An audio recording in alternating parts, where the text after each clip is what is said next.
ദുബായിന്നെത്തിയേ എത്താനൊക്കെ കുറെ ദിവസമായി മച്ചനെ. അയ്യോ കുറെ ദിവസം ആയിട്ടില്ല, 2 ദിവസമായിട്ടുണ്ടോ. എന്നെ എന്ത് ചെയ്യാനാ, അറബികൾക്ക് എന്നെ മെല്ലെ വേണ്ടു. ഞാൻ അങ്ങോട്ട് വരാം, കുറെ കാര്യങ്ങൾ പറയട്ടെ, അങ്ങോട്ട് വരാം. സന്തോഷം കണ്ടാ കൊള്ളാം. കഥ കേക്കട്ടെ മോനെ. കഥ ഒരുപാടുണ്ട് മച്ചനെ. ഫാസൽഖാൻ മേരെ വലിയ വീട്ടിൽ രാജകുമാരൻ ഒറ്റക്കായിരുന്നു. ഏത് രാജകുമാരൻ ചോദിക്കടാ? ഏത് രാജകുമാരൻ? ഞാനെന്നെ അല്ലാണ്ടൊന്നാ പട്ടിണിയും ദാരിദ്ര്യമാടാ. ദുബായ് ആയതുകൊണ്ട് ജീവിച്ചു പോണു. എന്താടാ എന്റെ സ്റ്റാറ്റസ് ഒക്കെ നമ്മള് കാണുന്നതാ. ഏതാ കമ്പനി എന്നിട്ട് എനക്ക് പറ്റണല്ലോ പോലും. സ്റ്റാറ്റസ് ഇടാൻ എല്ലാവർക്കും കയ്യില മണ്ട ചെങ്ങായി. ഞാനിപ്പോ 4 വർഷമായിട്ട് അതേ പോസ്റ്റിലാ. 4 വർഷമായിട്ടോ? ആ എന്ത് ചെയ്യണ, ഡിഗ്രി ഇല്ല. ഡിഗ്രി PG ഒക്കെ ഉണ്ടെങ്കിൽ ഞാൻ പൂടോ എത്തിപ്പോയി. ഇജ്ജെന്റെ മണ്ട, ഇജ്ജ് 4 വർഷമായിട്ട് ഇതും പറഞ്ഞ അവിടെ ഇരിക്ക.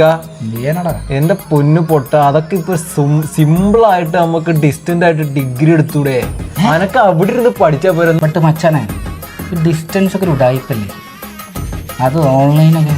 പൊന്നു മോനെ, ഇജ്ജ് ടീംസ് എഡ്യൂക്കേഷൻ എന്ന് കേട്ടിട്ടുണ്ടോ? അല്ലെങ്കിൽ ഇജ്ജ് കേൾക്കൂല, അനക്ക് അതിനുള്ള വിവരമില്ലല്ലോ. എടാ അങ്ങനെ ഒരു പ്രസ്ഥാനം ഉണ്ട്. 10-15 വർഷം കൊണ്ട് 10-25,000 പിള്ളേര് ഡിസ്റ്റന്റ് ഡിഗ്രി എടുത്ത അവർ സെറ്റിലായി.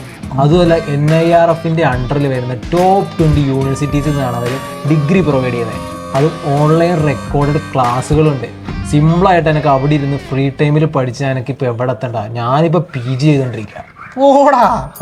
PG കൂടെ കിട്ടിയ ഞാനവിടെ മാനേജറാ. ഇപ്പം എനിക്ക് 40 രൂപ ശമ്പളം ഉണ്ട്. കിട്ടിക്കഴിഞ്ഞാൽ 65. എനിക്കിവിടെ 65 ആയിരിക്കും. ബട്ട് ഡിഗ്രി എങ്ങാനും എനിക്ക് കിട്ടിയാൽ എനിക്ക് അവിടെ എത്ര അറിയാം, ഇവിടത്തെ 1.5 ലക്ഷം രൂപയാണ്.